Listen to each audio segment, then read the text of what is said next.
예수님께서 열매 없는 이 무화과 나무를 저주하신 사건입니다. 마태복음과 마가복음에 이 사건이 기록이 되어져 있는데 이 두 복음서의 기록이 조금은 다르게 되어 있습니다. 마태복음에는 예수님께서 새끼 나귀를 타고 예루살렘에 들어가셨던 바로 그날 성전을 청결케 하셨고, 이 무화과 나무를 저주인 사건은 그 다음 날 일어난 것으로 이렇게 되어 있습니다.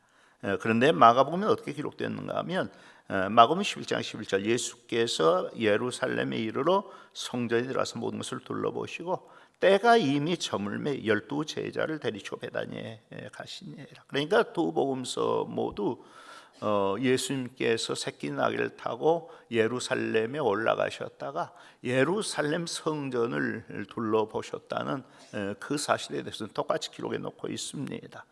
그렇지만 마태복음은 그날 성전을 청결케 하셨고, 마가복음은 그날은 해가 저물어서 그냥 돌아오셨고, 그 다음 날 성전에 올라가셔서 그것을 청결케 하시는데, 그 직전에 있었던 일이 뭐냐? 이 열매 없는 무화과 나무를 보시고 그것을 저주하셨다라고 하는 것입니다. 또 마태복음에는 예수님께서 이 무화과 나무를 저주하셨을 때 그것이 즉시 말랐다 이렇게 되어 있고, 마가복음에는 그날 저주하시고 그냥 예루살렘 성전에 올라가셔서 예루살렘 성전을 청결케 하신 거예요. 그러다 보니 해가 졌겠지요. 그래서 다시 베다니로 돌아가시셨고, 그 다음날 다시 예루살렘으로 올라가려 하면서 보니까 이 나무가 뿌리부터 완전히 말라 있는 것입니다. 그러니까 그걸 보고 베드로가 예수님께 묻는 것이지요. 라삐여 보소서, 저주하신 무화과 나무가 말랐나이다. 그것이 본문의 상황에 대한 마가복음의 기록입니다. 그렇게 본다 이 마가복음의 이 기록이 훨씬 더 상세하고 정확하고 또 본문 이 사건의 의미가 무엇인가 하는 것을 우리가 좀 더 잘 보여주고 있다고 생각하는데, 그게 뭐냐 하는 것이지요. 일단 이 성경을 읽다 보면 열매 없는 혹은 열매 맺지 못하는 나무들에 대한 이야기가 여기저기에 많이 기록되어 있는 것을 볼 수가 있습니다. 가장 대표적인 것이 이 이사야서 5장에 기록되어 있는 그 말씀이지요. 이사야 5장 1절로 7절 나는 내가 살아난 자를 위하여 노래하되 내가 살아난 자의 포도원을 노래하리라. 내가 살아난 자에게 포도원이 있으며 심히 기름진 사내로다. 땅을 파서 돌을 제하고 극상품 포도나무를 심었도다. 그 중에 망대를 세우었고 또 그 안에 술틀을 팠도다. 좋은 포도 몇 개를 팔았더니 들 포도를 맺었도다. 예루살렘 주민과 유다 사람들아 고하노니 이제 나와 내 포도원 사이에서 사리를 판단하라. 내가 내 포도를 위하여 행한 것 외에 무엇을 더할 것이 있으랴. 내가 좋은 포도 몇 개를 기다렸거늘 들 포도를 맺으면 어찌 됨인고. 5절 6절 생략하고 7절 무릇 만군의 여호와의 포도는 이스라엘 족속이요 그가 기뻐하신 남은 유다 사람이다. 그들에게 정의를 바라셨더니 도리어 포악이요 그들에게 공의를 바라셨더니 도리어 부르짖음이었도다. 그러니까 이 포도나무의 비유는 하나님과 이스라엘 백성들 사이에서 어떤 일이 일어나고 있었느냐, 이스라엘 백성들이 함께 어떻게 했느냐 하는 그 일에 대한 비유인 것이지요. 포도원 주인이 극상품 포도나무를 택해서 자기 포도원에 심는 것처럼 하나님께서 이스라엘 백성들 자기 백성으로 택하셔서 이스라엘 땅에 심으셨다는 거예요. 그런 다음 포도원 주인이 포도나무를 위해 땅을 파고 돌을 제거하고 또 그것을 지키기 위한 망대를 세우고 술들로 파도 놓은 후에 그것이 열매 맺기를 기다렸는데, 그 상황에서 하나님 물으신 질문이 그것이지요. 내가 내 포도원을 위하여서 내가 이스라엘 백성들 위하여 행한 것 외에 무엇을 더할 것이 있으랴. 뭐야, 이스라엘 백성들 위해서 하나님이 해주실 만큼 다 해주셨다는 거예요.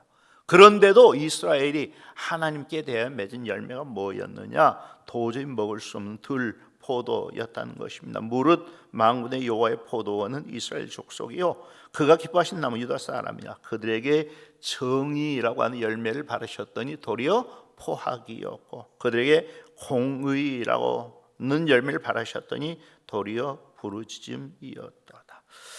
누가복음 13장 6절로 9절에 또 하나 열매 맺지 못한 나무에 대한 비유가 나오지요. 그런데 이번에는 본문과 같은 무화과 나무입니다. 이에 비유로 말씀하시되 한 사람이 포도원에 무화과 나무를 심은 것이 있더니 와서 그 열매를 구하였으나 얻지 못한지라.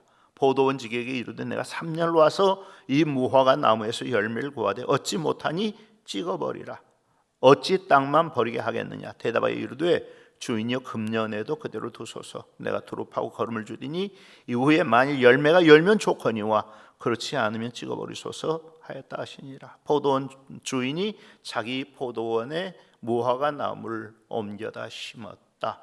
그런데 팔레스타인 지역에서 이 무화과 나무는 아주 흔한 나무였고 어디에서나 잘 자라는 나무였기 때문에 무화과 나무를 좋은 기름진 땅 포도원에 심는 사람은 아무도 없거든요. 그런데 이 사람은 자기 포도원에다가 무화과를 심었다는 거예요.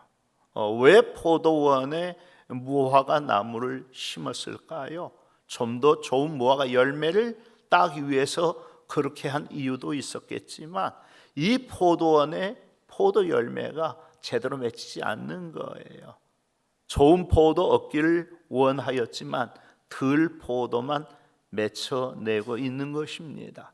그러니까 그 포도원에서 모든 포도나무를 제거해버리고 대신 밖에 이 거친 땅에서 살고 있는 자라고 있는 이 무화과 나무를 자기의 포도원에 옮겨다 심는 것이지요. 그리고 그걸 3년 동안 돌보면서 열매 맺기를 기다리는 것입니다. 그런데 문제는 뭐였어요? 그 무화과 나무에게서도 역시 열매가 없었다. 그러자 어떻게 해요? 이 무화과 나무 다 뽑아버려라. 어찌 땅만 버리겠느냐. 포도원 지기가 주인에게 사정합니다. 내가 1년 동안 더 열심히 돌보고 더 두릅하고 거름도 주고 그렇게 할 테니까 1년만 더 참아주십시오. 내년에 열매가 맺히면 좋지 않겠습니까?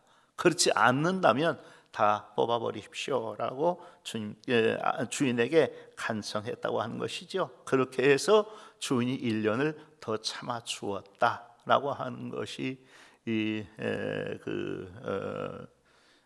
누가복음 13장에 나타나 있는 그 무화과 나무의 비유입니다. 요한복음 15장에서 말씀되고 있는 건 다시 포도나무의 비유입니다. 2절 말씀 물은 내게 붙어 있어 열매를 맺지 아니하는 가지는 아버지께서 그것을 제거해 버리시고 물은 열매를 맺는 가지 더 열매를 맺게 하려 그것을 깨끗하게 하시느니라.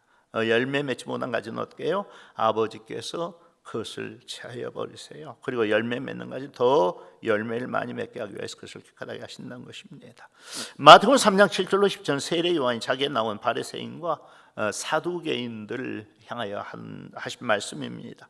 요한이 많은 바리새인들과 사두개인들이 세례 베푼 데로 온 것을 보고 이르되 독사의 자식들아 누가 너희를 가르쳐 임박한 진노를 피하라 하더냐. 그러므로 회개에 합당한 열매 맺고 속으로 아브라함이 우리 조상이라고 생각하지 말라. 내가 너희에게 이르노니 하나님이 능히 이 돌들로도 아브라함의 자손이 되게 하시리라. 이미 도끼가 나무 뿌리에 놓였으니 좋은 열매를 맺지 않는 나무마다 찍혀 불에 던져지리라. 그래서 항상 문제가 되는 것이 바로 이 열매의 문제인 것이지요. 열매 없는 나무가 찍혀 불에 던져져야 하는 것처럼 열매 맺지 못하는 하나님의 백성들 역시 하나님의 진노에 이를 수밖에 없다는 것입니다. 뿐만 아니라 그 진노는 아주 멀리 있는 것이 아니라 도끼가 나무 뿌리에 놓여 있다고 할 수 있을 만큼 우리에게 아주 가까이 있는 것이고 임박해 있는 것입니다. 그러니까 어떻게 해야 된다고요? 속히 회개하고 회개에 합당한 열매를 맺혀내는 우리가 되어야 한다는 것이지요. 어쨌거나 본문이 말씀한 것은 잎만 무성하고 열매는 없었던 그 무화과 나무의 문제입니다. 여러분, 이 무화과 나무는 누구를 보여주는 것이었어요? 당시의 이스라엘의 종교 지도자들의 그 실상을 보여주는 것이었고 또 46년이나 걸려 화려하게 지어졌던 겉모습은 굉장히 화려했어요. 그렇지만 그 안에서 실제로 일어나고 있는 일들은 강도의 소굴에서 일어나는 것과 똑같은 일들이었습니다. 지금 주님은 그 성전의 어지러운 상황을 청결케 하시기 위하여서 예루살렘으로 올라가시는 그 길이거든요. 하지만 그 일을 하시기 전에 지금 주님이 하시고자 하시는 이 일의 의미가 뭐냐, 그것을 가르쳐 주시기 위해서 이 열매 없는 무화과 나무를 먼저 저주하시는 것이지요. 하지만 정말 주님이 무화과 나무를 저주하신 게 열매가 없어서 저주하신 것인가? 열매가 없어 주님이 화가 나셔서 이 무화과 나무를 저주하신 것인가? 정말 작고 이 맛없는 열매라도 얻기를 원하셨는데 그게 없다고 무화과나무를 저주하셨는데 그저 우리 주님 그런 분 아니시잖아요. 이것은 분명히 우리에게 좀 더 중요한 교훈을 주시기 위해서 일부러 이 사건을 일으키신 것입니다. 그게 뭐예요? 저는 본문의 상황이 그 이유를 잘 설명해 주고 있다고 생각하는데, 이미 말씀드린 것처럼 주님은 6월절 절기를 한 주 앞둔 안식일 다음 날, 6월절 절기를 한 주 앞둔 안식일 다음 날 새끼 나귀를 타고 예루살렘 성으로 들어가셨고, 예루살렘 성전에 올라가셔서 그 안에서 일어나고 있는 일들을 살펴보셨습니다. 그런데 여러분, 성전이라고 하면 어떤 곳이어야 되지요? 하나님의 임재가 있는 곳, 하나님이 그 백성들을 만나셔서 은혜를 베푸시는 곳, 그 죄를 용서해 주시는 곳, 하나님을 만나기를 원한 백성들이 나가 하나님께 예배하며 기도하는 곳, 그 기도에 응답을 받는 그런 곳이 바로 성전이잖아요. 그래서 예루살렘 성전 당연히 하나님께 기도한 사람들, 예배하는 사람들로 가득 차 있었어야 했던 것이고, 더더군다나 이 6월절 절기를 앞두고 있는 그런 시점이었으니까 그런데 자기들의 죄를 잡아가며 하나님의 은혜를 구하는 사람들로 가득 차 있었어야 했을 것입니다. 은혜 당시에 예루살렘 성전에는 어떤 사람들이 가득 차 있었어요? 그런 사람들, 하나님을 예배하고 하나님을 찬양하고 하나님의 은혜를 기다리는 사람들은 하나도 없었고, 소와 양과 비둘기를 파는 사람들, 돈 바꾸는 사람들, 그들이 파는 짐승들로 가득 차 있었던 것이지요. 거룩하게 지켜짐으로 하나님의 임재가 나타나야 하는 그 예루살렘 성전이 짐승들의 울음소리, 오물 냄새, 그 짐승을 놓고 흥정하는 사람들의 고함소리, 돈 바꾸는 사람들의 손님 끄는 소리, 그런 소리로 가득 차 있었단 말이에요. 그렇지만 그날은 그런 상황만 지켜보고 그냥 물러나오셨고, 배단위로 가셔서 하룻밤을 지내신 후에 오늘 그 성전을 청결케 위하여 예루살렘 성전으로 올라가신 것이지요. 그 전에 그런 거룩함과 하나님의 임재를 잃어버린 성전은 어떻게 될 것이고, 성전을 그렇게 만든 사람들은 어떻게 될 것인가? 그걸 본문의 무화과 나무 저주 사건을 통해서 주님이 보여주시고자 하는 것입니다. 본문의 무화과 나무가 잎이 무성했던 것처럼 당시 제사장들과 바리새인의 신앙생활은 얼마나 화려하고 겉보기에 좋은 것이었는지 모릅니다. 그들은 율법이 정한 것보다 오히려 더 열심히 하는 사람들이었습니다. 그들은 하루에 3번의 시간을 정해놓고 기도했었고, 일주일에 2번씩 금식을 했었고, 저울에 따라 정확한 11조를 하나님께 드리는 사람들이었습니다. 아주 열심히 구제하는 사람들이었고, 테필린이라고 하는 이마나 팔에 붙이는 아주 작은 그 율법 박스지요. 그 경문의 띠를 넓게 함으로 자신이 율법을 참으로 존중하는 사람들인 그 표식을 몸에 지니고 다니는 사람들이었습니다. 또 하나님과의 언약에 대한 순결성을 상징하는 옷술도 길게 달고 다니는 사람들이었습니다. 그들의 신앙의 겉모습은 참으로 화려했습니다. 하지만 실제로는 사람들 앞에서 천국 문을 닫고 자신도 들어가지 않고 남도 들어가지 못하도록 가로막는 사람들이었고, 회칠한 무덤과 같은 사람들이었습니다. 박하와 회의함과 근체 11조들이었지만 율법에 더 중요한 바 정의와 긍휼과 믿음은 버린 사람들이었고, 하루살이는 걸러내고 낙타는 삼키는 사람들이었습니다. 장과 대접의 겉은 깨끗이 했지만 그 안에는 온갖 종류의 탐욕과 방탕을 채워두는 사람들이었습니다. 종교적인 의식은 화려했지만 마음은 하나님에게서 떠나 있었고, 입술로는 하나님을 사랑한다고 말했지만 그들의 삶은 전혀 하나님을 사랑하는 삶이 아니었습니다. 그들은 항상 메시아를 기다린다고 주장했지만 실제로는 하나님께서 보내신 메시아 예수 그리스도를 거부하는 사람들이었습니다. 열매 없는 무화과 나무였던 것입니다. 그런 면에서 예루살렘 성전도 마찬가지였습니다.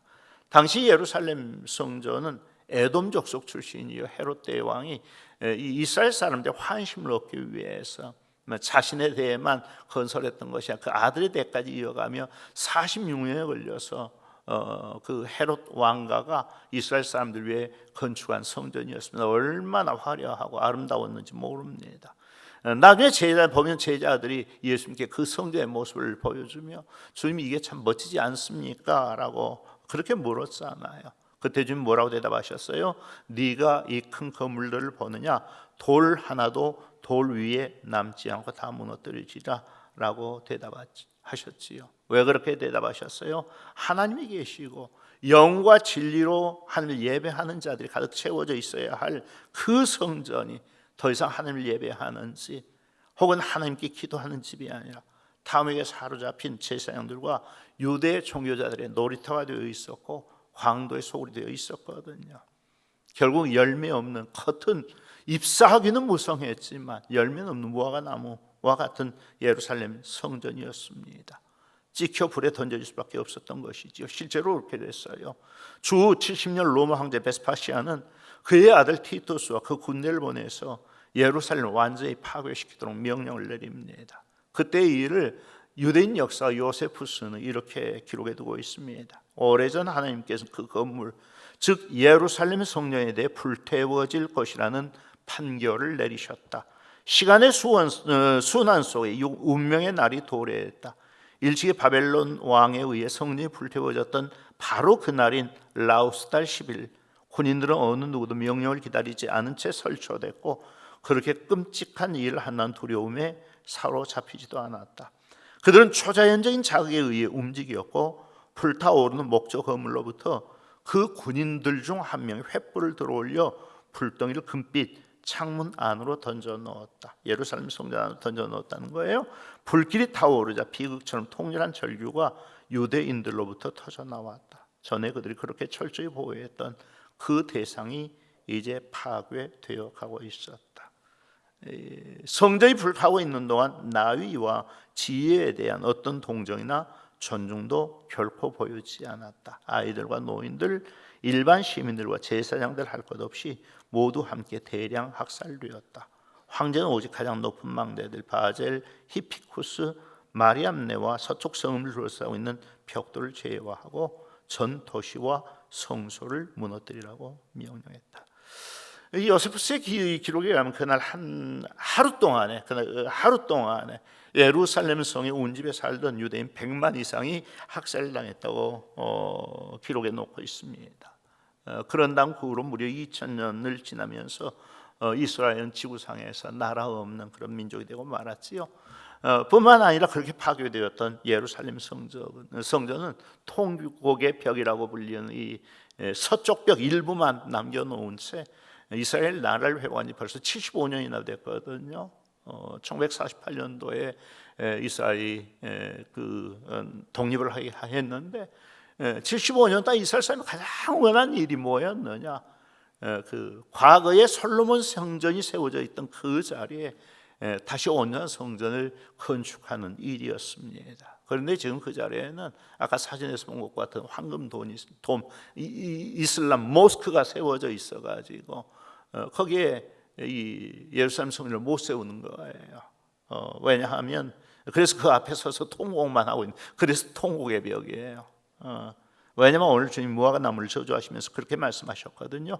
예수께서 나무에게 말씀하여 이르시되 이제부터 영원토록 사람이 내게서 열매를 따먹지 못하리라 하시니. 중요한 건 우리지요. 항상 우리가 문제입니다. 오늘 우리는 어떻는가? 주님이 구하시는 그 열매가 우리에게는 있는가? 혹시 오늘 우리도 잎사귀만 무성한 무화과 나무처럼 되어 있지는 않은가? 이미 말씀드린 것처럼 하나님 나라 포도원에 처음에는 이스라엘이라고 하는 그 포도나무를 옮겨다 심으셨어요. 그런데 거기서 열매를 딸 수가 없었거든요. 시리신 들포도만 맺혀냈거든요. 그래서 이스라엘을 그 자리에서 뽑아내시고 대신 이방인인 우리를 하나님 나라 백성이라고 하는 그 존귀한 자리에 옮겨다 심어 놓으시고 좋은 열매 맺기를 3년을 기다리고 계시는 것인데 우리에게서는 주인이 기뻐하시는 그 열매들이 지금 맺혀지고 있느냐? 어떠세요? 여러분 하나님이 기뻐하실 만한 좋은 열매들이 많이 맺혀지고 있다고 생각하십니까? 속에 든 것이 없는 사람일수록 겉모습을 더 화려하게 하려는 경향이 있습니다. 그런데 주님은 그것을 속지 않으십니다. 이파리에 무성한 것에 속지 않으십니다. 내가 정말 하나님이 원하시는 그 열매를 맺혀내고 있는 사람인가? 이게 중요합니다. 우리에게서는 하나님이 찾으신 그 열매가 있어야 합니다. 그래야 심판을 피할 수가 있습니다. 제자들이 무화과나무가 그 뿌리부터 완전히 마른 것을 보고 주님께 묻습니다. 본문에서 무화과나무가 어찌하여 곧 말랐나이까라고 묻고 있고, 마가복음에서는 라삐어 버섯을 저어주신 무화과나무가 말랐나이다 라고 묻는 것으로 되어 있습니다. 그래야 주님은 그 제자들 의문에 대해 뭐라고 대답하셨어요? 본문에는 내가 진실로 너에게 이르노니 만일 너희가 믿음이 있고 의심하지 아니하면 이 무화과나무에게 된 이런 일만 할 뿐 아니라 이 산더러 들려 바다에 던져지라 하여도 될 것이요 너희가 기도할 때 무엇이든지 믿고 구하는 것을 다 받으리라 라고 대답하신 것으로 되어 있습니다. 마가복음 11장 21로 24절에는 예수께서 그들에게 대답하여 이르시되 하나님을 믿어라. 내가 진실로 너에게 이르노니 누구든지 이 산더러 들려 바다에 던져지라 하며 그 말한 것이 이루어질 줄 믿고 마음에 의심하지 아니하면 그대로 되리라. 그러므로 내가 너에게 말하노니 무엇이든지 기도하고 구하는 것은 받은 줄로 믿어라. 그리하면 너희가 그대로 되리라는 말씀으로 대답하신 것으로 되어 있습니다. 즉 왜 무화과 나무가 말랐습니까? 라고 하는 질문이 예수님의 대답 가운데서는 믿음과 기도에 대한 말씀으로 전환되고 있는 것이지요. 따라서 이 말씀은 마태복음 17장 20절에 나타난 만일 너희 믿음이 겨자씨 하늘만큼만 있어도 이 산을 명하여 여기서 저기로 옮겨지라면 옮겨질 것도 네가 먹을 것이 없으라는 그 말씀과는 전혀 다른 의미의 말씀인 것입니다. 마태복음 17장 20절에서는 예수님께서 변화산에 내려오셨을 때 이 제자들이 귀신 들려 이 간질하는 이 아이를 고쳐내지 못한 그 상황 속에서 우리가 왜 이 아이를 고치지 못합니까? 하니까 너희 믿음이 적은 영혼이라 라고 말씀하시고 너에게 겨자씨 하늘만큼의 믿음만 있어도 산으로 옮길 수 있을 것이다 라고 말씀하신 그 문맥 속에서 이 산으로 옮기는 문제가 나타나거든요. 그렇지만 본문에서는 왜 이 어떻게 무화과나무를 저주하니까 이것이 뿌리부터 완전히 말랐습니까? 라고 하는 이 질문에 대한 대답으로 너에게 믿음이 있고 믿고 구하는 것 의심하지 않으면 그렇게 된다라고 하신, 그러니까 이 말씀은 심판의 상황 속에 능력의 상황이 아니라 심판의 상황 속에서의 말씀인 거예요. 그러니까 믿음과 기도의 능력에 관한 말씀이 아니라 여기에 산을 옮긴다, 산을 명하여 바다로 던진다. 여러분 이 산은 어떤 산이에요? 이 산을 명하여 바다로 던진다. 이 산이 어떤 산입니까? 예루살렘 성전에 세워져 있던 그 시온산이지요. 여러분 이 시온산이 후계가지고 앞에 사해바다에 빠뜨려지면 거기에 있는 예루살렘 성전은 어떻게 되겠어요? 더 이상 하나님을 예배할 수 없는 함께 저주에 이르는 그 산이 되고 마는 것이지요. 실제로 주님이 이 무화과 나무를 저주하시면서 경고했음에도 불구하고 그들이 돌이키지 않고 회개하지 않고 하나님의 성전을 완전히 회복하지 않고 계속해서 강도 속으로 만들어 버렸기 때문에 주 70년 로마 장군 티투스에 의한 그런 멸망이 예루살렘 성전에 이르게 되어졌던 것입니다. 열매 없는 무화과 나무 저주를 받아 뿌리로부터 완전히 마르게 됩니다. 그래서 다시는 열매 맺을 수 있는 기회조차도 얻지 못하게 됩니다. 아직은 주님이 1년만 더 참아주십시오 하고 우리를 붙잡고 계시기 때문에 지금은 우리가 괜찮은 것이지만 하나님이 기대하신 그 열매 끝까지 나타내지 못하면 우리의 운명도 어떻게 될지 모릅니다. 열매 있는 신앙생활이시기를 주의 이름으로 축복합니다.